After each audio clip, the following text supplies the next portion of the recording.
Irán. Las autoridades siguieron restringiendo el derecho a la libertad de expresión, de asociación y de reunión pacífica. Las mujeres y las niñas, las personas LGBTI y las minorías étnicas y religiosas sufrían discriminación y violencia sistémicas. Las autoridades intensificaron la represión contra las mujeres que desafiaban las leyes sobre el uso obligatorio del velo, contra la comunidad baí y contra las personas refugiadas y migrantes afganas. Miles de personas fueron detenidas arbitrariamente, interrogadas, hostigadas o procesadas injustamente por ejercer sus derechos humanos. Los juicios siguieron siendo sistemáticamente injustos. Las desapariciones forzadas, y la tortura y otros malos tratos eran generalizados y sistemáticos. Se aplicaron castigos crueles e inhumanos, como la flagelación y la amputación. La pena de muerte se utilizaba arbitrariamente y afectaba de forma desproporcionada a minorías étnicas y a migrantes. Persistió la impunidad sistémica de los crímenes de lesa humanidad que se habían cometido y se seguían cometiendo en relación con las masacres penitenciarias de 1988 y otros crímenes de derecho internacional. Libertad de expresión, de asociación y de reunión.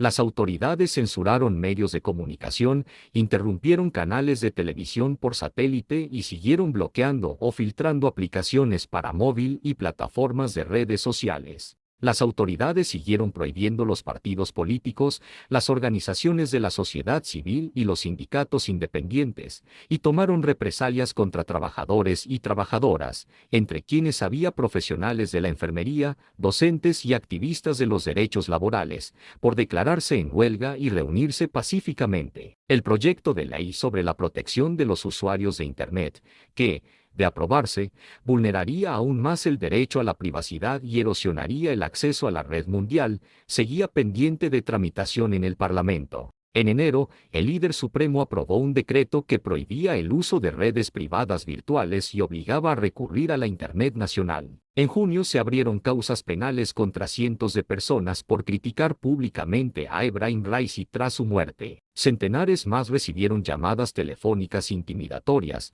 advertencias o citaciones después de que las autoridades declararan que animar en Internet a boicotear las elecciones presidenciales era delito. Las autoridades sometieron a violaciones de derechos humanos a familiares de personas que habían sido víctimas de homicidio ilícito durante la sublevación Mujer, Vida, Libertad de 2022 y las manifestaciones de noviembre de 2019, por pedir justicia, especialmente en vísperas de la celebración, en septiembre, del segundo aniversario de la sublevación de 2022, las autoridades sometieron a violaciones de derechos humanos a gran número de personas. Entre ellas, manifestantes, mujeres y niñas que desafiaban las leyes de uso obligatorio del velo, periodistas, artistas, escritores y escritoras, profesionales del mundo académico, estudiantes de universidad, personas LGBTI, miembros de minorías étnicas y religiosas y defensores y defensoras de los derechos humanos,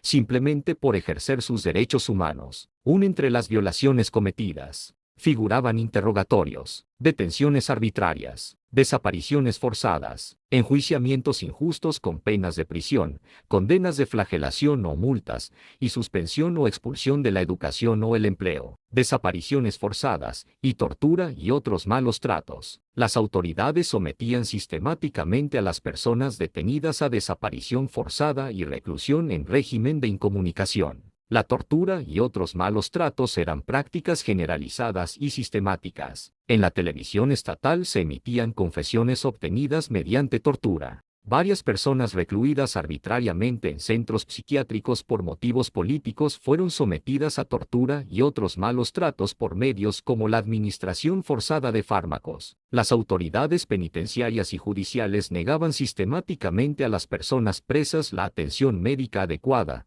incluso para lesiones causadas por tortura. Varios detenidos murieron en circunstancias sospechosas, en relación con las cuales se recibieron informes fidedignos de tortura y otros malos tratos, como palizas y negación de asistencia médica. Entre ellos se encontraba Muhammad Mir Mousavi, que murió al día siguiente de su detención en agosto. Las autoridades atribuyeron inicialmente su muerte a un ataque al corazón, mientras que los medios de comunicación estatales dieron a entender que había fallecido a causa de heridas sufridas durante un altercado antes de su detención.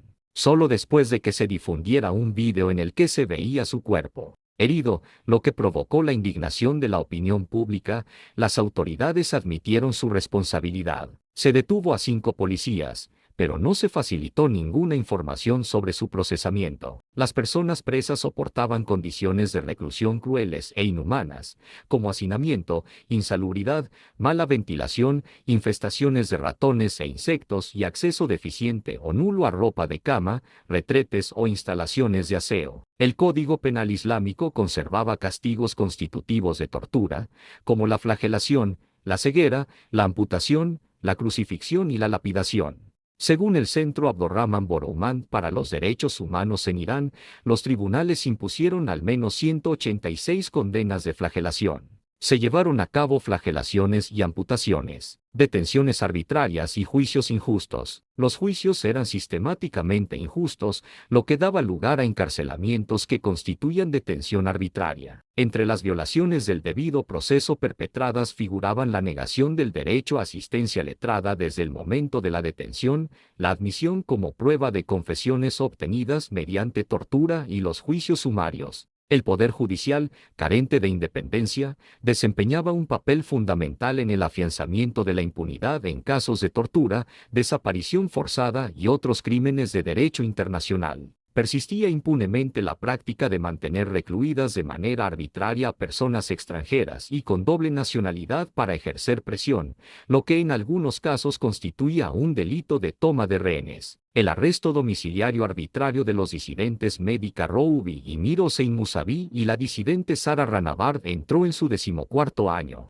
Derechos de las mujeres y de las niñas. Las autoridades seguían tratando a las mujeres como ciudadanas de segunda clase en ámbitos como el matrimonio, el divorcio, la custodia de hijos e hijas, el empleo, la herencia y los cargos políticos. La edad legal para el matrimonio de las niñas eran los 13 años, y su padre podía obtener permiso judicial para casarlas a la fuerza incluso a edad más temprana. Las autoridades utilizaron acusaciones de motivación política y que conllevaban la pena de muerte contra defensoras de los derechos humanos. En junio fue condenada a muerte Zarife Mohammadi, 2 y en julio, Paxan Azizi. 3 A partir de abril, las autoridades llevaron a cabo una campaña, conocida como Plan Noor, para intensificar la represión contra las mujeres y las niñas que desafiaban el uso obligatorio del velo, recurriendo incluso a vigilancia digital como la tecnología de reconocimiento facial, con la que se violaban aún más los derechos sociales, económicos, culturales, civiles y políticos de las mujeres y se restringía su libertad de circulación. Se aumentaron las patrullas de seguridad, que sometían a mujeres y niñas a hostigamiento y violencia en espacios públicos. Se aplicaron medidas represivas como impedir a universitarias estudiar, someter a mujeres que conducían automóviles a peligrosas persecuciones para obligarlas a detenerse, confiscar masivamente vehículos de mujeres, obligar a asistir a clases de moral e imponer penas de encarcelamiento y flagelación. En julio, agentes de policía que pretendían confiscar el automóvil a una mujer para hacer cumplir las leyes sobre el uso obligatorio del velo dispararon munición letal contra el vehículo, hiriendo gravemente a una pasajera, Areso Ubadri. En agosto, las autoridades sometieron a tortura y otros malos tratos a la defensora de los derechos humanos Narges Mohammadi y a otras reclusas de la prisión de Evin que sufrieron lesiones y les negaron la atención médica adecuada. En septiembre, el Consejo de Guardianes aprobó el proyecto de ley de apoyo a la familia mediante la promoción de la cultura de la castidad y el hijab, con lo que se afianzaba aún más la discriminación y la violencia contra las mujeres y las niñas. Estaba previsto que la ley fuera firmada por el presidente y entrara en vigor el 13 de diciembre, pero su promulgación quedó temporalmente suspendida. En noviembre, las autoridades anunciaron que se pensaba abrir en la capital, Teherán, una clínica para renunciar a quitarse el hijab con el fin de proporcionar tratamiento científico y psicológico a las mujeres y niñas que no cumplieran con la obligación de cubrirse con el velo. Desafiar el uso obligatorio del velo podía comportar penas de prisión, multas desorbitadas y negación del acceso a la educación y los servicios públicos. Seguía pendiente de aprobación en el Parlamento el proyecto de ley para la prevención de los daños a las mujeres y la mejora de su seguridad ante comportamientos indebidos, que no tipificaba como delito la violencia de género en el ámbito familiar, no penalizaba la violación marital ni el matrimonio infantil y no garantizaba que los hombres que asesinaran a mujeres de su familia recibieran castigos proporcionales a ello.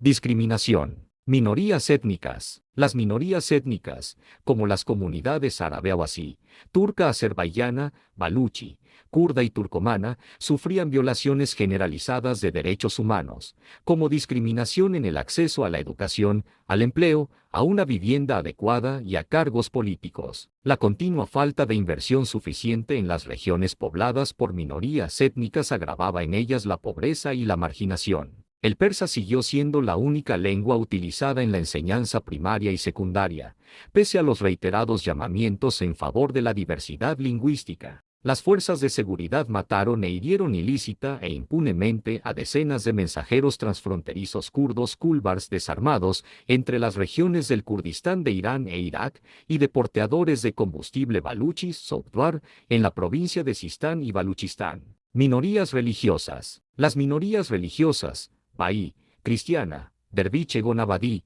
judía, musulmana suní y yarezana, entre otras, sufrían discriminación en la legislación y en la práctica, lo que afectaba a su acceso a la educación, el empleo, la adopción infantil, los cargos públicos y los lugares de culto. Las autoridades sometieron a miembros de minorías religiosas a detención arbitraria, procesamiento injusto y tortura y otros malos tratos por profesar o practicar su fe. Las personas a cuyo padre y madre las autoridades clasificaban como musulmanes corrían el riesgo de sufrir detención arbitraria, tortura y otros malos tratos, y pena de muerte por apostasía si adoptaban otras religiones o el ateísmo. Las autoridades efectuaron registros en casas iglesia y detuvieron arbitrariamente a personas convertidas al cristianismo. La minoría baí fue objeto de violaciones de derechos humanos generalizadas y sistemáticas, como detenciones arbitrarias, registros de domicilios, exclusión de la educación superior, expulsión de empleos, cierre forzoso de empresas, confiscación y destrucción de bienes, enjuiciamientos injustos e imposición de largas condenas de prisión, solo por practicar su fe. Se persiguió en particular a las mujeres baíes, decenas de las cuales fueron sometidas a interrogatorios y encarcelamiento. En enero, las autoridades confiscaron tierras agrícolas de familias baíes en la provincia de Mazandarán. En mayo, arrasaron sus arrozales, causando destrozos en los cultivos y en las bermas de riego. Las autoridades impidieron los enterramientos baíes en un cementerio que esta minoría llevaba decenios utilizando. En marzo, destruyeron más de 30 tumbas baíes en el cementerio de fosas comunes de Jabarán. En agosto, no investigaron actos de vandalismo cometidos en un cementerio baí de Abbas, provincia de Juzestán. Personas Lutí. Las personas Lutí sufrían discriminación y violencias sistémicas. Las relaciones homosexuales consentidas seguían estando tipificadas como delito, con castigos que iban de la flagelación a la pena de muerte. Las terapias de conversión avaladas por el Estado, constitutivas de tortura y otros malos tratos, seguían estando muy extendidas y se aplicaban incluso a niños y niñas. Para cambiar legalmente de género era obligatorio someterse a terapia hormonal y a procedimientos quirúrgicos, incluida la esterilización. A las personas que no se ajustaban a las convenciones de género se las criminalizaba y se les negaba el acceso a la educación y al empleo. Derechos de las personas refugiadas y migrantes. Las personas de nacionalidad afgana sufrían discriminación generalizada, como obstáculos en materia de educación, vivienda, empleo, atención médica, servicios bancarios y libertad de circulación. Las autoridades las deshumanizaban, lo que fomentaba el discurso de odio y la violencia contra ellas. Las autoridades llevaron a cabo detenciones y devoluciones de manera violenta y masiva, y se jactaron de que, entre marzo y noviembre, habían deportado sin el debido proceso a 850.0 personas extranjeras no autorizadas, aludiendo probablemente a personas de nacionalidad u origen afganos. En octubre, las autoridades negaron unos informes según los cuales las fuerzas de seguridad habían empleado armas de fuego contra decenas de personas de nacionalidad afgana en la frontera entre Irán y Pakistán, matando e hiriendo a algunas de ellas, y no llevaron a cabo investigaciones efectivas. Pena de muerte. Cientos de personas fueron ejecutadas arbitrariamente. La pena de muerte se imponía tras juicios manifiestamente injustos, incluso por actos como tráfico de drogas,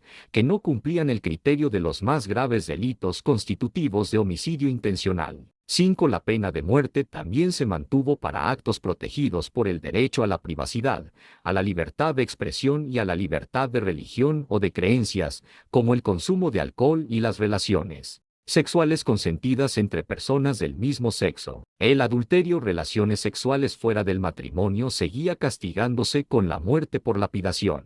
Las autoridades utilizaron la pena de muerte como herramienta de represión política contra manifestantes, disidentes y minorías étnicas. Un número desproporcionado de ejecuciones eran de miembros de minorías oprimidas, como las poblaciones baluchi y afgana. En enero 6 y agosto 7 fueron ejecutados 2 hombres, uno de los cuales era un joven con discapacidad mental, por cargos relacionados con la sublevación de 2022, tras ser declarados culpables en juicios injustos y basados en confesiones obtenidas mediante tortura. Varios más fueron condenados a muerte. Las autoridades continuaron condenando a muerte y ejecutando a personas que tenían menos de 18 años de edad en el momento del presunto delito. 8. Había decenas de ellas en espera de ejecución.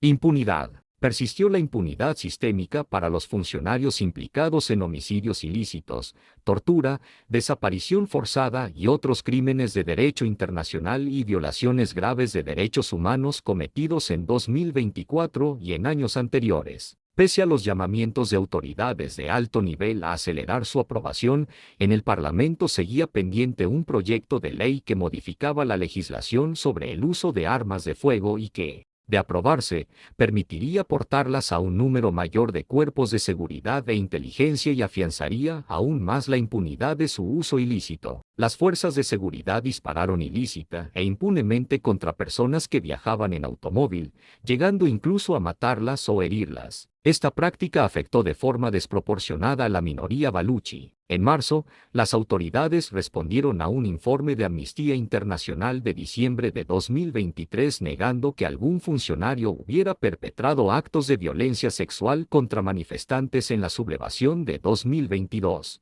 Por otra parte, negaron las conclusiones de un informe de la Misión Internacional Independiente de Investigación sobre Irán, según el cual, durante la sublevación, las autoridades habían cometido crímenes de lesa humanidad de asesinato, encarcelación, tortura, violación y otras formas de violencia sexual, persecución, desaparición forzada y otros actos inhumanos. También en marzo, el Comité Especial para examinar los disturbios de 2022, creado por el difunto presidente Ebrahim Raisi, emitió un informe en el que encubría las violaciones de derechos humanos y culpaba de los homicidios ilícitos a agitadores y terroristas. A excepción de 3 funcionarios procesados a puerta cerrada, no se tenía noticia de que se hubiera llevado a nadie a juicio por homicidio ilícito y tortura de manifestantes y transeúntes durante el levantamiento de 2022. En enero, el Tribunal Supremo anuló la condena a muerte impuesta por un tribunal militar a Jafar Javanmardi, jefe de la policía de Bandar Anzali, provincia de Gilán, por el homicidio de un manifestante y devolvió el caso a un tribunal inferior para que volviera a juzgarlo. En marzo, un tribunal militar de la provincia restableció la condena a muerte. Los medios de comunicación estatales presionaron al Poder Judicial para que pusiera al policía en libertad, alegando que había matado al manifestante para proteger la seguridad nacional, y posteriormente informaron de que los tribunales iban a volver a examinar el caso debido a que tenía múltiples defectos. Las autoridades seguían ocultando la verdad en torno al ataque con misiles perpetrado en enero de 2020 contra el vuelo 752 de Ucrania International Airlines, en el que murieron 176 personas. En agosto, alegando fallos en la investigación, el Tribunal Supremo anuló la sentencia del Tribunal Militar por la que se condenaba a 10 funcionarios a penas de prisión, y devolvió el caso al Tribunal Inferior para que lo volviera a examinar. En marzo y agosto, las autoridades impidieron a las familias de las víctimas el acceso al cementerio de fosas comunes de Jabarán, donde se creía que se encontraban los restos de algunos de los varios miles de disidentes políticos que habían sido sometidos a desaparición forzada y ejecutados extrajudicialmente en 1988. Algunos de los funcionarios implicados en los crímenes de lesa humanidad que se habían cometido y se seguían cometiendo en relación con las masacres penitenciarias de 1988 seguían ocupando altos cargos oficiales. En junio, un acuerdo de intercambio de presos entre Irán y Suecia permitió regresar a Irán al exfuncionario penitenciario iraní Hamid Nouri, condenado a cadena perpetua por un tribunal sueco por su papel en las masacres penitenciarias de 1988.9. El acuerdo contribuyó a mantener la impunidad de la toma de rehenes y otros crímenes de derecho internacional cometidos por las autoridades iraníes.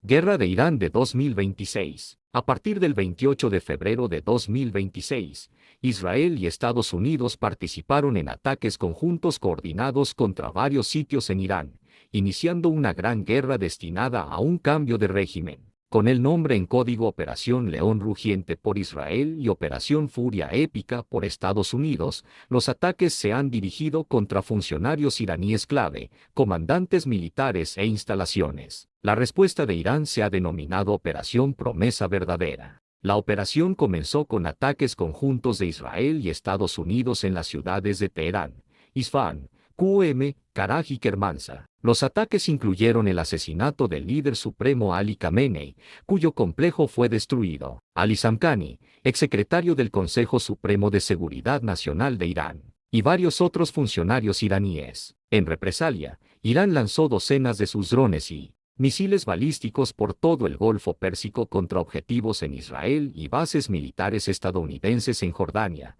Kuwait, Bahrein, Qatar, Irak, Arabia Saudita y los Emiratos Árabes Unidos. Irán lanzó ataques contra aeropuertos civiles y puertos marítimos en Kuwait, Emiratos Árabes Unidos, Omán y Azerbaiyán. La base militar británica de Akrotiri y de Kelia en Chipre fue atacada. Irán cerró el estrecho de Hormuz, interrumpiendo los envíos mundiales de petróleo y gas. Hezbolá en el Líbano se unió a la guerra después del asesinato de Khamenei. Estados Unidos realizó el ataque sin un plan claro, y funcionarios estadounidenses, incluido el presidente Donald Trump, han ofrecido varias y cambiantes razones para lanzar la guerra contra Irán, incluyendo protegerse de una amenaza inminente que representa destruir capacidades militares y de misiles, evitar que obtenga armas nucleares y, en última instancia, lograr un cambio de régimen llevando a la oposición iraní al poder. Irán rechazó las afirmaciones estadounidenses de que estaba preparando un ataque. Después de los ataques,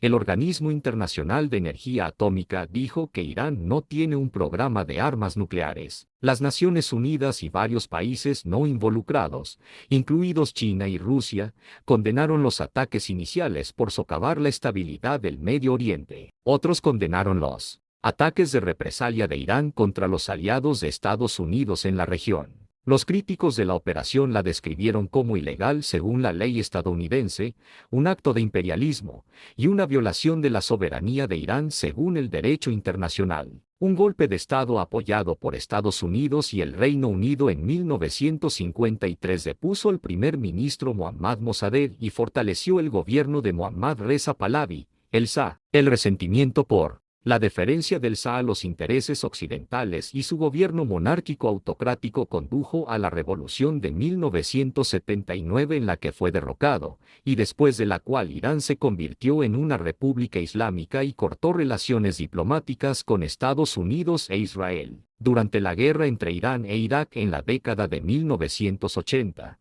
Estados Unidos brindó apoyo económico, de inteligencia y militar indirecto a Irak. Irán ha apoyado a un eje de resistencia informal, comprometido, principalmente con contrarrestar la influencia de Estados Unidos e Israel en Oriente Medio, participando en conflictos indirectos en la región. Estas tensiones persistentes escalaron hasta convertirse en un conflicto directo entre Estados Unidos e Irán en enero de 2020, cuando el presidente Donald Trump, durante su primer mandato, ordenó el asesinato de Qasem Soleimani, un alto comandante del Cuerpo de la Guardia Revolucionaria Islámica. Las tensiones entre Irán, Estados Unidos e Israel se intensificaron aún más tras el inicio de la Guerra de Gaza, durante la cual Israel debilitó a las milicias respaldadas por Irán en Oriente Medio, incluyendo a Hamás en Gaza, a Hezbolá en el Líbano y otras. Israel e Irán intercambiaron ataques en abril y octubre de 2024, y en junio de 2025 libraron una guerra de 12 días que incluyó un ataque aéreo estadounidense destinado a destruir las instalaciones nucleares iraníes.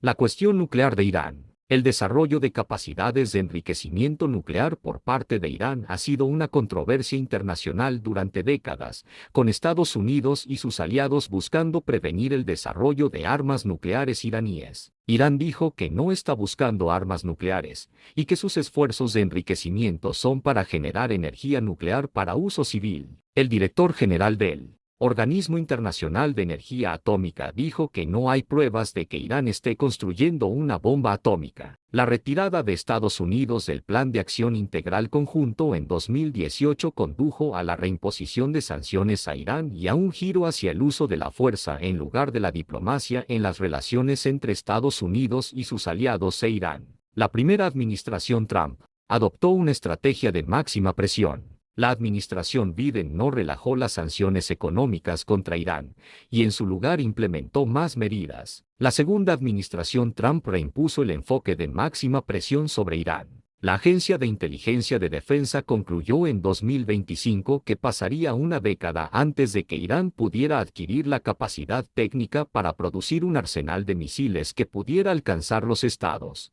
Unidos. El Departamento de Defensa de los Estados Unidos estimó que el programa nuclear de Irán se había retrasado 2 años tras ataques anteriores a instalaciones nucleares iraníes en junio de 2025. En enero de 2026, funcionarios estadounidenses y europeos dijeron que Washington había presentado a Irán 3 demandas fundamentales, una de las cuales era el fin permanente de todo enriquecimiento de uranio. La administración Trump declaró en febrero de 2026 que Irán había reiniciado su programa nuclear y estaba desarrollando misiles con suficiente alcance para un ataque contra los EU. El 27 de febrero de 2026, el Organismo Internacional de Energía Atómica descubrió que Irán había escondido uranio altamente enriquecido en una instalación subterránea que no había sufrido daños en la ronda de combates anterior, y el OIEA dijo que no podían estar seguros de que el programa nuclear de Irán fuera exclusivamente pacífico en el momento del reportaje, ya que se le negó el acceso a la agencia. Según una fuente estadounidense anónima, Trump autorizó el ataque después de que Estados Unidos recibiera información de inteligencia de que Irán planeaba lanzar misiles de forma preventiva. La administración no proporcionó ninguna evidencia de que Irán estuviera planeando atacar preventivamente activos estadounidenses, y una fuente no especificada del Pentágono le dijo al Congreso en reuniones informativas a puertas cerradas que no había ninguna información de inteligencia que sugiriera que Irán estuviera planeando atacar primero a las fuerzas estadounidenses. A finales de diciembre de 2025, estallaron en Irán protestas masivas contra el gobierno a nivel nacional, impulsadas en gran medida por la crisis económica, el colapso del rial y el aumento de los precios. Las protestas, que incluyeron llamados a un cambio de régimen, se convirtieron en las más grandes en escala desde la revolución de 1979. El gobierno iraní respondió con masacres de manifestantes, y los incidentes más letales ocurrieron el 8 y el 10 de enero de 2026. En febrero de 2026, el secretario del Tesoro de los Estados Unidos, Scott Bessent, afirmó que Washington diseñó una escasez de dólares en Irán para enviar el rial iraní en caída libre y causar protestas en Irán. La agencia de noticias de activistas de derechos humanos con sede en los Estados Unidos estimó el número de muertos en 7.000. El gobierno iraní dijo que el número de muertos fue de 3.117, mientras que Donald Trump y otros dijeron que el número de muertos fue de 32.000 personas. El 2 de enero de 2026. Trump amenazó con una intervención militar decidida en Irán si el gobierno decidía asesinar a manifestantes pacíficos. El 13 de enero, expresó su apoyo a los manifestantes antigubernamentales iraníes y prometió que la ayuda está en camino para ellos. Posteriormente, el 23 de enero, Trump anunció que una armada estadounidense se dirigía a Oriente Medio, incluyendo el portaaviones US Abraham Lincoln y varios destructores con misiles guiados. El 13 de febrero, Trump ordenó al portaaviones US Gerald R. Ford y a sus buques de guerra de apoyo que zarparan hacia Oriente Medio. El 6 de febrero de 2026, Irán y Estados Unidos celebraron negociaciones nucleares indirectas en Mascate, la capital de Omán. Irán enfatizó que el progreso depende de las consultas en las capitales. Se programó una segunda ronda de conversaciones nucleares en Ginebra. Entre el 15 y el 20 de febrero, Irán triplicó sus exportaciones de petróleo y redujo sus reservas de petróleo. Justo antes de que comenzaran los ataques, el 27 de febrero de 2026, el ministro de Asuntos Exteriores de Omán, Badr al-Busaidi, declaró que se había alcanzado un gran avance y que Irán había acordado no almacenar nunca uranio enriquecido y someterse a la verificación completa del Organismo Internacional de Energía Atómica OIEA. Además, Irán había acordado reducir irreversiblemente su uranio enriquecido actual al nivel más bajo posible. Al-Busaidi afirmó que la paz estaba a nuestro alcance. Sin embargo, el enviado estadounidense para Oriente Medio, Steve Witkoff, afirmó que Irán inició las recientes conversaciones nucleares insistiendo en su derecho inalienable a enriquecer uranio, rechazando una propuesta estadounidense de enriquecimiento cero e incluso alardeando de que sus 460 kilogramos de uranio enriquecido al 60% podrían producir 11 bombas nucleares. Aumento de la presencia militar estadounidense. Un día después,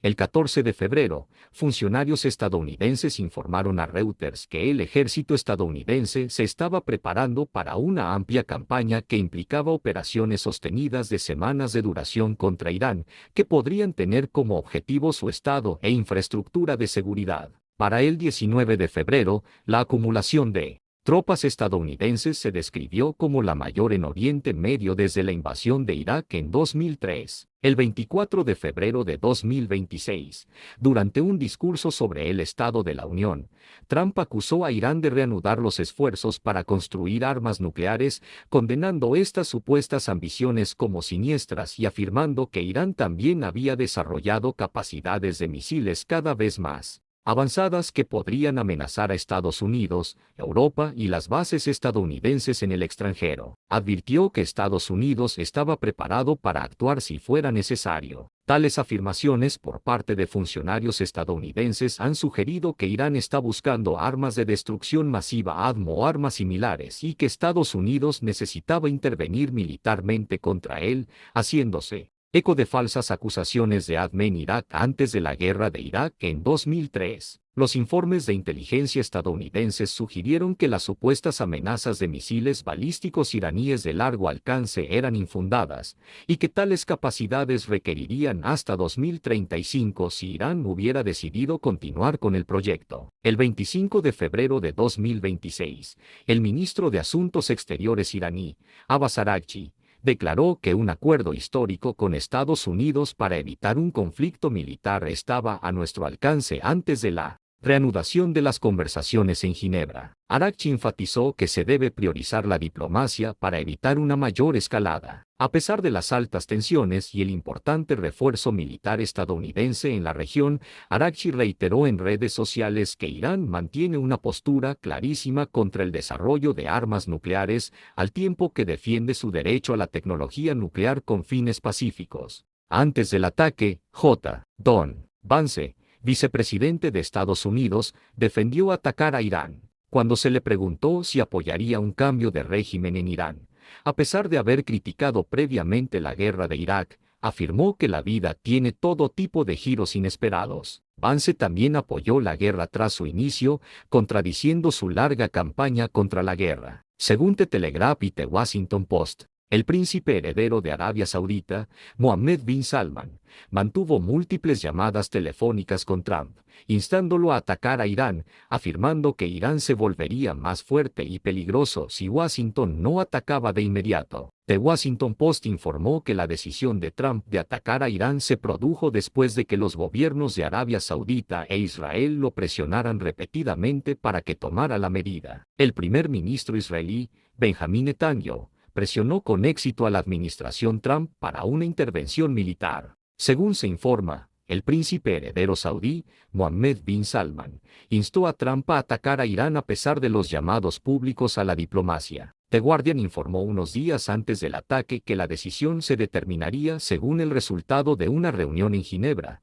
en la que Estados Unidos estaría liderado por Steve Witkoff y Jared Kushner. Charles Wald, general retirado de la Fuerza Aérea y subcomandante del Comando Europeo de quien ahora trabaja en el Instituto Judío para la Seguridad Nacional de América, declaró que traer el portaaviones clase Gerald R. Ford a Oriente Medio ayudaría a defender a Israel de Irán. También afirmó que si las negociaciones entre Estados Unidos e Irán no culminan bien, será el doble de malo que cuando Obama no hizo nada en Siria respecto a las armas químicas. Sin embargo, según el Royal United Services Institute, no había evidencia de un ataque inminente por parte de Irán. En la mañana del ataque, algunos de los principales líderes militares y de inteligencia de Irán, incluido Jamenei, se reunieron en las oficinas del Consejo de Seguridad Nacional. Según el Wall Street Journal, oficiales de inteligencia militar israelíes y estadounidenses identificaron que los altos líderes iraníes se reunirían en 3 reuniones que podrían ser atacadas simultáneamente. Un análisis del New York Times afirmó que esto fue un error. Aún se desconoce cómo los líderes estadounidenses e israelíes supieron de su ubicación exacta. Unos días antes del ataque, asesores de alto rango de la administración Trump dijeron que sería mejor si Israel atacaba primero a Irán, para que Estados Unidos tuviera una mejor justificación para ir a la guerra, después de que Irán tomara represalias. El secretario de Estado de Marco Rubio, reveló más tarde que el ataque inicial de contra Irán se debió a la intención israelí de atacar al liderazgo iraní, lo que habría puesto en peligro a las fuerzas estadounidenses en la región. También afirmó que Israel arrastró a Estados Unidos a la guerra. Sin embargo, Trump no estuvo de acuerdo. 28 de febrero. El 27 de febrero, a las 3:38 de la tarde las 11:08 de la noche East, Donald Trump, viajando en el Air Force One a Corpus Christi, Texas, dio la orden de proceder con la Operación Furia Épica. Los ataques aéreos contra Irán comenzaron el sábado 28 de febrero, alrededor de las 9:45 East, la 1:15 Est. El sábado es el primer día de la semana en Irán y un día laborable normal. Se utilizaron misiles estadounidenses, drones y aviones de combate israelíes en los ataques. Los drones de ataque unidireccionales de bajo coste de la Fuerza de Tareas Scorpion Strike se emplearon por primera vez en combate. Entre los objetivos se encontraba el distrito de la calle Pasteur en Teherán, donde normalmente residía Ali Khamenei. También se encuentran el Palacio Presidencial y el Consejo de Seguridad Nacional. Los primeros informes sugirieron que al menos 7 misiles habían impactado la zona. Las autoridades estadounidenses confirmaron que los ataques fueron coordinados con Estados Unidos. La Fuerza Aérea Israelí IAF dijo que había atacado 500 objetivos militares en el oeste y centro de Irán, incluyendo defensas aéreas y lanzadores de misiles, utilizando aproximadamente 200 aviones de combate en la mayor salida de combate de su historia. Junto con los ataques aéreos físicos, Israel también llevó a cabo ciberataques coordinados contra la infraestructura, los medios de comunicación y las aplicaciones móviles iraníes, con mensajes que instaba a los iraníes a rebelarse contra su gobierno. La popular aplicación de oración Badesaba Calendar, con más de 5 millones de descargas, se vio comprometida en el ataque, siendo hackeada esa misma mañana para emitir notificaciones push en persa instando al personal militar y a los ciudadanos a desertar, deponer las armas y unirse a las fuerzas de la oposición con mensajes como ha llegado la ayuda y es hora de rendir cuentas. Los ciberataques provocaron un apagón casi total de Internet en Irán, que duró más de 60 horas, con una caída de la conectividad a entre el 1% y el 4% de los niveles normales, lo que interrumpió las comunicaciones del gobierno, los medios estatales y los servicios públicos. Israel declaró posteriormente el estado de emergencia, alegando la expectativa de un ataque iraní. Las sirenas sonaron en Israel mientras el gobierno advertía a sus ciudadanos que permanecieran en áreas protegidas. Trump advirtió que se podrían perder vidas estadounidenses. El Ministerio de Salud israelí trasladó sus operaciones hospitalarias a la clandestinidad. Según Irán Internacional, Israel advirtió a los civiles iraníes que residen cerca de industrias e infraestructuras militares que evacúen de inmediato, declarando, su presencia en estas áreas pone en riesgo su vida. Según un funcionario estadounidense, decenas de ataques estadounidenses fueron llevados a cabo por aviones con base en Oriente Medio y desde uno o más portaaviones. Oficiales militares israelíes afirmaron que una planificación de meses precedió a sus ataques, lo que les permitió localizar sus objetivos, lograr la sorpresa táctica y obtener el apoyo estadounidense. Durante la mañana, en lugar de la noche, que era cuando se produjeron la mayoría de los ataques previos de Israel contra Irán, aumentó el factor sorpresa. Las armas israelíes incluían el nuevo misil balístico Black Sparrow, lanzado desde el aire y disparado desde F-15. Israel declaró posteriormente que sus ataques iniciales utilizaron más de 1.200 bombas en 24 horas. Buques de guerra iraníes también fueron atacados. Un pabellón deportivo en la Merd fue bombardeado durante una práctica femenina, matando al menos a 18 civiles. Los servicios de comunicación en Teherán se vieron afectados tras los ataques, y NetBlocks informó de un apagón casi total de Internet. Según la BBC, la oficina de Jamenei y la oficina presidencial de Masoud Pezeshkian en Teherán fueron alcanzadas durante los ataques. Reuters citó a un funcionario israelí anónimo que declaró que se había encontrado el cuerpo de Jamenei, confirmando la muerte. Un portavoz de las Fuerzas de Movilización Popular iraquí dijo que 2 de sus combatientes habían muerto mientras que 3 más habían resultado heridos durante los ataques en Jurf al-Sakar, al sur de Bagdad. Según Irán Internacional, citando a la agencia de noticias de estudiantes iraníes, miles de miembros del CRI, incluidos varios altos funcionarios, murieron o resultaron heridos cuando varias bases militares fueron atacadas. Informó que la ciudad portuaria de Bushehr también había sido atacada. Sin embargo, no estaba claro si el reactor nuclear había sufrido algún daño. Rafael Mariano Grossi, jefe del Organismo de Vigilancia Nuclear de la Organización de las Naciones Unidas, declaró que no se ha encontrado evidencia de que las instalaciones nucleares hayan sido alcanzadas por estos ataques. Israel convocó a 20.0 reservistas además de los 50.0 que ya estaban de servicio. El 2 de marzo de 2026, se confirmó que la esposa de Jamenei, Mansour Khojaste-Bagherzadeh, también murió a causa de las heridas sufridas en el ataque. Exactamente a las 2:30 alto. Del 28 de febrero, Donald Trump publicó una declaración en video de 8 minutos en Truth Social, afirmando que el propósito de los ataques estadounidenses en Irán era, en efecto, un cambio de régimen. Trump afirmó que las actividades amenazantes de Irán ponían en peligro a Estados Unidos y a sus aliados. Mencionó la crisis de los rehenes en Irán, el apoyo a grupos aliados como Hamas y Hezbollah, la matanza de manifestantes y su presunto intento de obtener armas nucleares. Afirmó que, en el conflicto, las vidas de valientes héroes estadounidenses podrían perderse y podríamos tener bajas. Eso sucede a menudo en la guerra. Trump instó a los miembros del CRI a deponer las armas y obtener inmunidad total, o, como alternativa, enfrentarse a una muerte segura. Instando al pueblo iraní a iniciar un cambio de régimen, dijo, cuando terminemos, tomen el control de su gobierno. Será suyo. Esta será probablemente su única oportunidad durante generaciones. Poco después, Benjamin Netanyahu publicó un comunicado en video en el que afirmaba que Israel y Estados Unidos habían lanzado ataques contra Irán para eliminar la amenaza existencial que representaba lo que él llamó el régimen terrorista en Irán. Netanyahu acusó a los líderes iraníes de décadas de hostilidad, afirmando que durante 47 años, el régimen del ayatolá ha gritado muerte a Israel y muerte a Estados Unidos, y lo describió como un régimen terrorista asesino al que no se debe permitir que se arme con armas nucleares. Aseguró que la acción conjunta estadounidense-israelí crearía las condiciones para que el valiente pueblo iraní tome las riendas de su destino e instó al pueblo iraní a liberarse del yugo de la tiranía. The Times of Israel informó que el ministro de Defensa israelí, Israel Katz,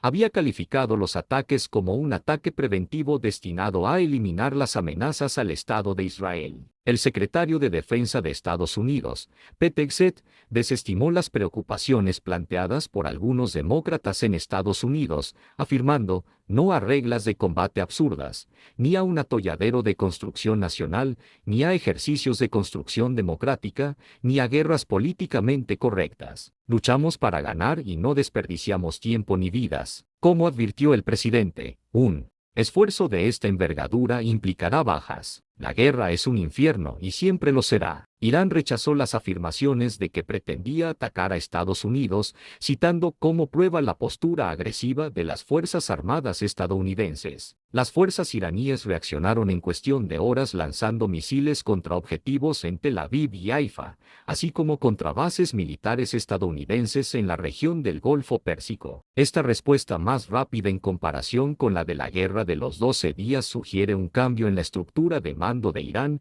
según la BBC. Irán atacó múltiples bases militares estadounidenses en toda la región del Golfo Pérsico. Bahrein activó las sirenas antiaéreas para advertir de un ataque iraní a bases militares estadounidenses dentro del país, y los medios árabes informaron que se vieron explosiones y humo en la capital, Manama. Bahrein confirmó más tarde que un ataque con misiles había tenido como objetivo el cuartel general de la Quinta Flota de los Estados Unidos. También se informaron explosiones en el Aeropuerto Internacional de Kuwait y Abu Dhabi en los Emiratos Árabes Unidos. Después de los ataques con misiles y drones en Kuwait, su Ministerio de Asuntos Exteriores convocó a Mohammad Toutounchi, embajador de Irán en Kuwait. El CRI afirmó que Irán había atacado 4 bases estadounidenses en Oriente Medio, la base aérea de Al Udeid en Qatar, la base aérea de Ali al-Salem en Kuwait que también albergaba a soldados italianos, la base aérea de Al-Dhafra en los Emiratos Árabes Unidos, y el cuartel general de la Quinta Flota de la Armada estadounidense en Bahrein.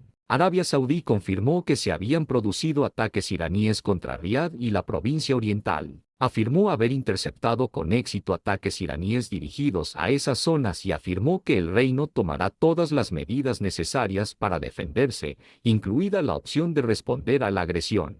Los Emiratos Árabes Unidos declararon que habían interceptado con éxito varios misiles iraníes y que un ciudadano asiático había muerto por los restos del interceptor que habían caído en una zona residencial. Kuwait Air dijo que había interceptado al menos 2 oleadas de ataques con misiles, afirmando que no se habían reportado víctimas ni daños materiales. En la región del Kurdistán de Irak, los ataques aéreos tuvieron como objetivo la infraestructura que albergaba personal militar y civil estadounidense, incluido el Aeropuerto Internacional de Erbil y el Consulado General de los Estados Unidos en Erbil. Según informes de los medios locales, la mayoría de los misiles y drones fueron interceptados. Un edificio de 9 pisos fue alcanzado por misiles en el norte de Israel, hiriendo a una persona. Se reportaron ataques en Haifa y Tel Aviv. Un ataque en un área residencial en Tel Aviv mató a una mujer civil de unos 40 años e hirió a otras 27. Jordania dijo que sus fuerzas armadas habían derribado 2 misiles balísticos iraníes dirigidos a su territorio y que había manejado 54 informes de caída de escombros que causaron daños materiales pero ninguna víctima. Las áreas residenciales de Dubái en la proximidad del Burj Khalifa, Dubai Marina y Dubai Palm fueron alcanzadas por ataques, incendiando el Hotel Fairmont de Palm y causando 4 heridos. Un edificio residencial en las afueras de Doha también fue alcanzado. Fuentes locales dijeron que Irán utilizó drones AED, que se encuentran entre las armas más utilizadas por Irán y sus aliados, incluidos Hamas y Hezbollah. Los Emiratos Árabes Unidos afirmaron haber interceptado una nueva oleada de misiles iraníes y que fragmentos de las interceptaciones habían caído en Abu Dhabi y Dubái, causando daños al Burj Al Arab. Los ataques al Aeropuerto Internacional de Kuwait causaron varios heridos no identificados. En Bahrein, se informó por la noche que un dron iraní impactó una torre en una zona residencial. Según un análisis de Reuters, al enviar misiles a los estados del Golfo, Irán ha hecho que estos se den cuenta de que Irán representa una amenaza para ellos, y por lo tanto podría hacer que apoyen los ataques de Estados Unidos e Israel. El exdirector de la CIA, David Petraeus, se hizo eco de estos sentimientos, afirmando que los ataques de Irán a otros estados del Golfo fueron probablemente un error estratégico que podría arrastrar a otros países a la guerra. El 1 de marzo, el principal funcionario de seguridad de Irán, Ali Larijani, anunció el Consejo de Liderazgo Interino el 1 de marzo y acusó a Estados Unidos e Israel de intentar desmantelar Irán. Advirtió a los grupos secesionistas de graves consecuencias si actúan. Trump informó a NBC News que un gran número de líderes en Irán habían sido asesinados. Israel lanza una nueva oleada de ataques contra objetivos iraníes. Irán lanzó misiles y drones contra Israel, Emiratos Árabes Unidos, Qatar, Kuwait, Bahrein, Jordania y Arabia Saudita. El Reino Unido informó inicialmente que hubo ataques contra Chipre, pero luego confirmó que no los hubo. Dos petroleros, el Skillet con bandera de Palaos y el MK de Bion con bandera de las Islas Marshall, fueron atacados frente a la costa de Omán. El transporte marítimo a través del estrecho de Hormuz se desaceleró hasta detenerse, con 150 buques de carga, incluidos muchos petroleros, estancados. Para evitar más ataques iraníes, el E3 Reino Unido, Francia y Alemania resolvió respaldar, si fuera necesario, medidas defensivas militares proporcionadas contra drones y misiles balísticos, lo que indica el potencial de una participación directa. El primer ministro británico Keir Starmer dijo que Estados Unidos puede usar bases británicas para ataques defensivos contra Irán y reveló que especialistas ucranianos y otros ayudarían en los esfuerzos del Golfo para frustrar los ataques con drones iraníes. CNN informó que el príncipe heredero Salman, con el respaldo de Estados Unidos, prometió emplear la fuerza militar contra nuevas incursiones iraníes, calificando los ataques iraníes de cobardes debido al cierre del espacio aéreo saudí a los atacantes estadounidenses e israelíes. El 1 de marzo, Trump anunció que Estados Unidos había aceptado una propuesta iraní para continuar las negociaciones. Trump dijo más tarde que las operaciones estadounidenses se completarían en un plazo de 4 semanas en una entrevista con el Daily Mail. Sin embargo, Ali Larijani posteriormente descartó las conversaciones. 2 de marzo. El 2 de marzo se informó de ataques iraníes, incluso en Dubái, Abu Dhabi, Doha y Beerseba. La embajada de Estados Unidos en Kuwait fue atacada y posteriormente cerrada indefinidamente. No se reportaron víctimas. El petrolero de bandera estadounidense Stena Imperative y el petrolero de bandera hondureña Atenova también fueron atacados. Un alto funcionario del CRI que es asesor del comandante del CRI dijo que prendería fuego a cualquier barco que pasara por el estrecho de Hormuz y agregó que no saldrá petróleo del área. Qatar derribó 2 bombarderos Su-24 iraníes, convirtiéndose en la primera nación en derribar un avión iraní en el conflicto. Israel y Estados Unidos atacaron la planta nuclear de Natanz y los hospitales Qatam Al-Anbiya y Gandhi. Se produjo un incidente de fuego amigo cuando un piloto de un F-108 de la Fuerza Aérea de Kuwait derribó 3 cazas F-15 estadounidenses. Según el periódico saudí Al Arabiya, por la tarde, fuerzas especiales israelíes y agentes del Mossad llevaron a cabo una operación terrestre en Irán.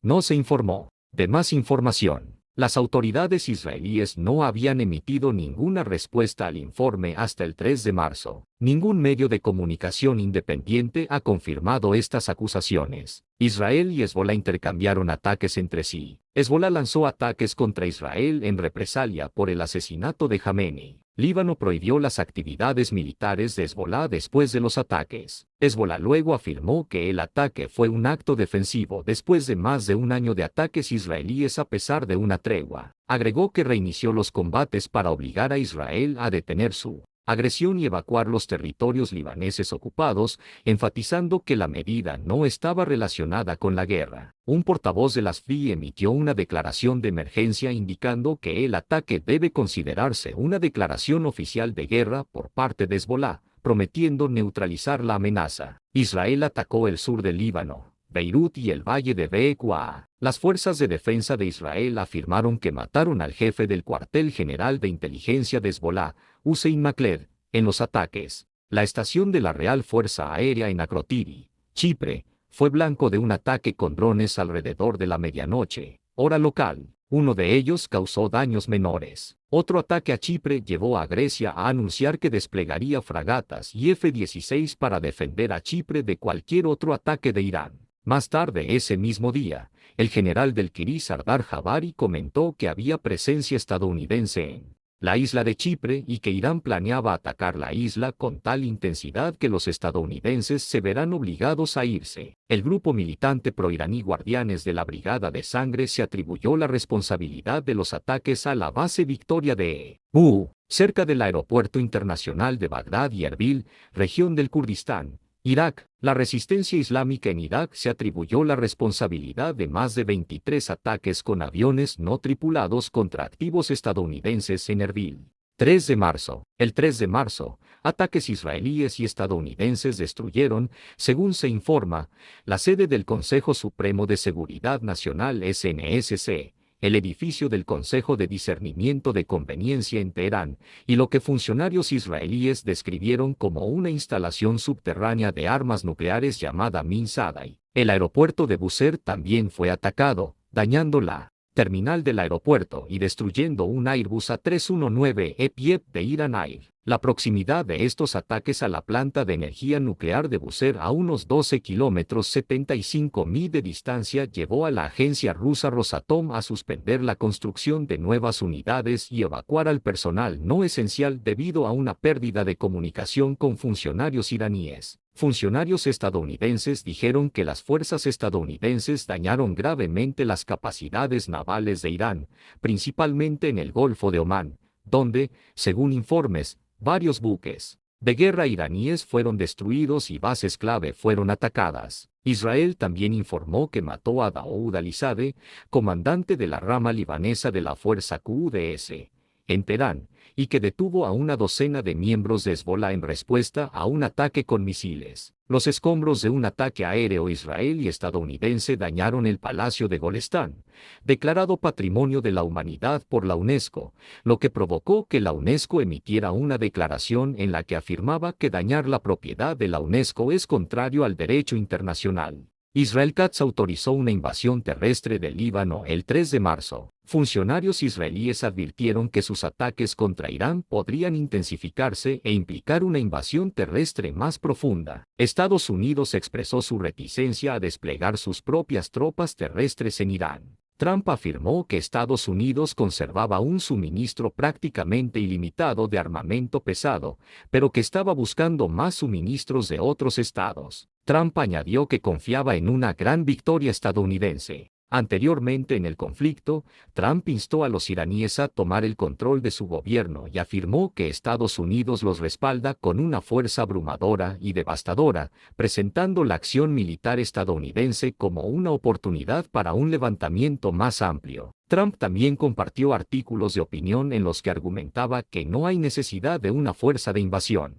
estadounidense. El pueblo iraní es el que está en el terreno, lo que indicaba su apoyo a la resistencia interna. Sin embargo, el día anterior, el secretario de Defensa de Estados Unidos, Pete Hegseth, declaró que no descartaría el envío de tropas terrestres estadounidenses a Irán. Diplomáticos occidentales y otras fuentes informaron a The Jerusalem Post que Kuwait Air había atacado a Irán después de que este último intentara atacar el aeropuerto de Doha y Kuwait Air derribara 2 bombarderos Su-24 iraníes. El Canal 12 también informó sobre ataques. El portavoz del Ministerio de Asuntos Exteriores, Majed Al-Ansari, negó rotundamente la acusación de que Kuwait Air se hubiera unido a la campaña contra Irán. Irán continuó tomando represalias con ataques contra Israel y los estados del Golfo. Un general iraní del Quria advirtió que atacaría todos los centros económicos de Medio Oriente, y Abbas Araghchi dijo que cualquier intervención militar defensiva europea sería considerada un acto de guerra. Hezbollah lanzó drones y misiles contra 3 bases israelíes, y la resistencia islámica en Irak se atribuyó la responsabilidad de las explosiones en Erbil. 4 de marzo. El 4 de marzo, el secretario de Estado estadounidense, Marco Rubio, anunció que los ataques estadounidenses e israelíes contra Irán se intensificarían. Los ataques israelíes impactaron la sede de Basij.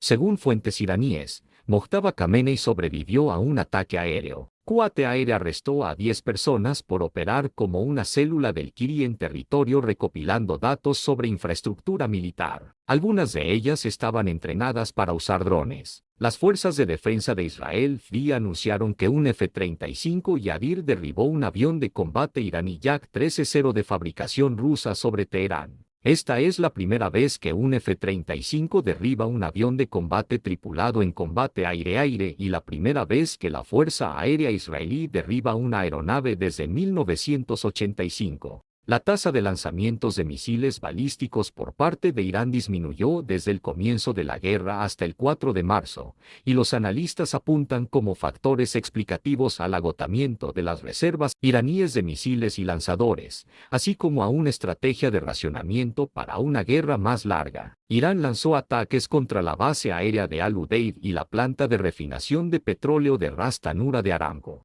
Estados Unidos ordenó la evacuación de los trabajadores no esenciales en Chipre en previsión de los ataques iraníes y emitió una advertencia de viaje para el país. Hezbolá lanzó fuego antitanque en el sur del Líbano. El aeropuerto internacional de Larnaca en Chipre fue cerrado temporalmente en respuesta a un dron libanés que fue derribado por F-16 griegos. Los informes sugirieron un cierre del espacio aéreo chipriota, pero luego el gobierno chipriota lo descartó como falso y también confirmó la existencia del objeto no identificado del Líbano en la misma declaración.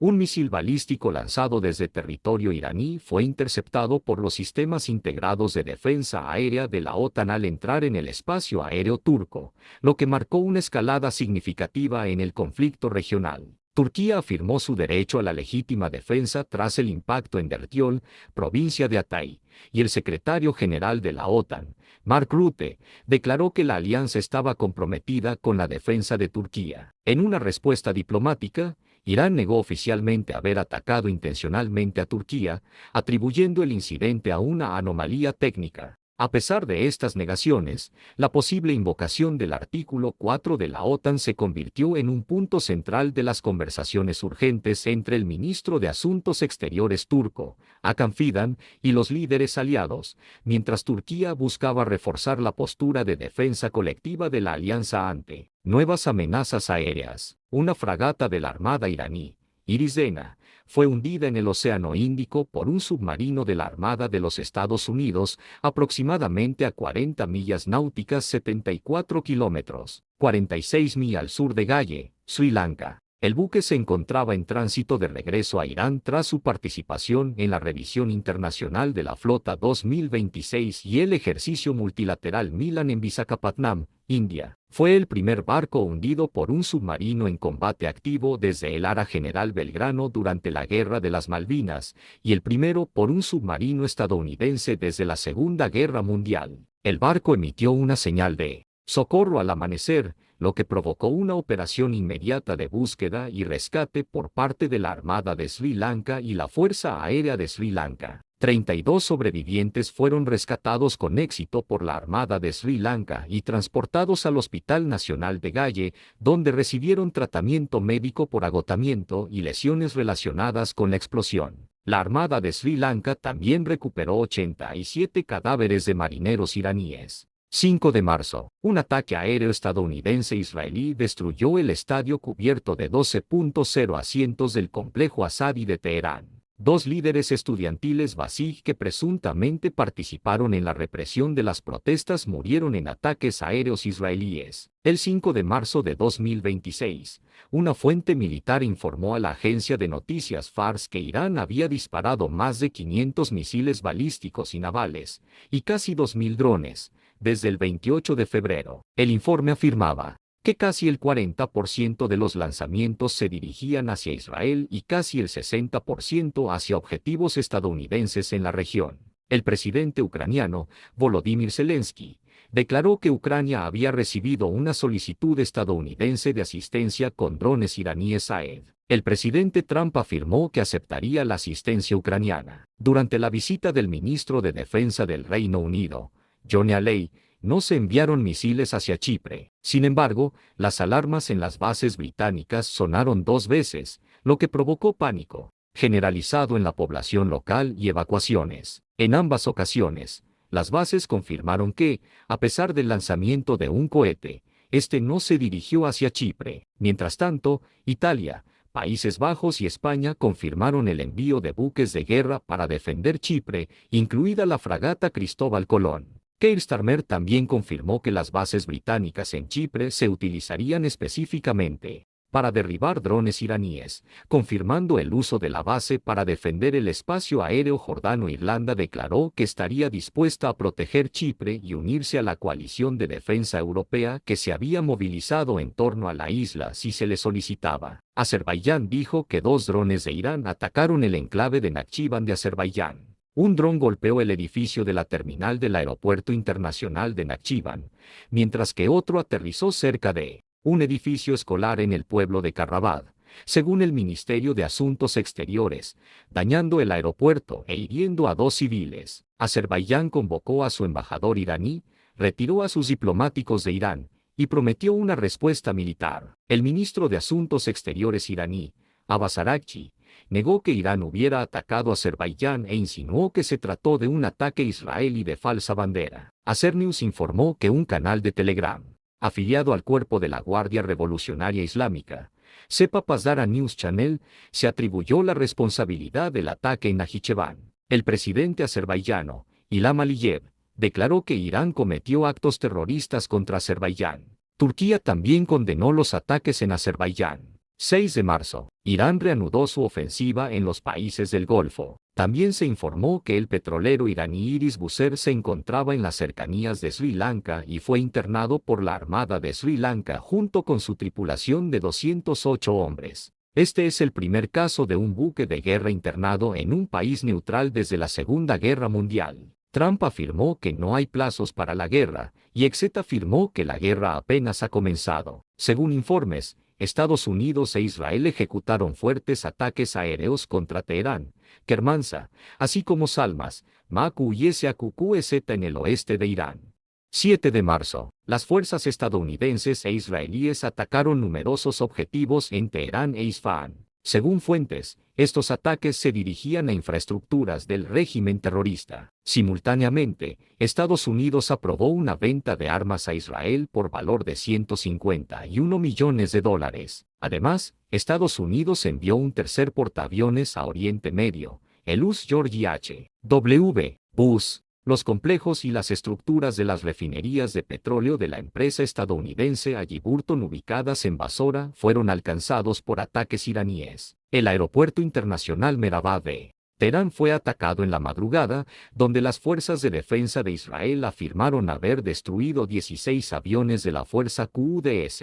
NDTV informó que tras una semana de hostilidades, a Irán podrían quedarle solo alrededor de 1.000 misiles balísticos. El Kiri afirmó haber atacado con un dron al petrolero Prima, con bandera de Malta, tras ignorar las reiteradas advertencias de la Armada del Kiri sobre la prohibición del tráfico y la inseguridad del estrecho de Hormuz. Pezeshkian dijo a los periodistas que Irán dejaría de atacar a sus vecinos a partir del 7 de marzo, a menos que un ataque se originara desde allí. A pesar de esto, más tarde, el aeropuerto internacional de Dubái fue atacado por drones iraníes. Los informes indicaron que Turquía comenzó a considerar el envío de F-16 para la protección de Chipre con el fin de proteger el norte de Chipre. BBC News informó que la Marina Real podría desplegar el portaaviones HMS Prince of Wales para reforzar la fuerza británica y defender los intereses británicos en la región. 8 de marzo, los servicios de rescate israelíes informaron que al menos 3 personas resultaron heridas por metralla perteneciente a misiles iraníes. El Kiri afirmó que sus misiles alcanzaron objetivos militares en Tel Aviv y Beerseba, así como en la base aérea MWAFFAQ Salti en Jordania.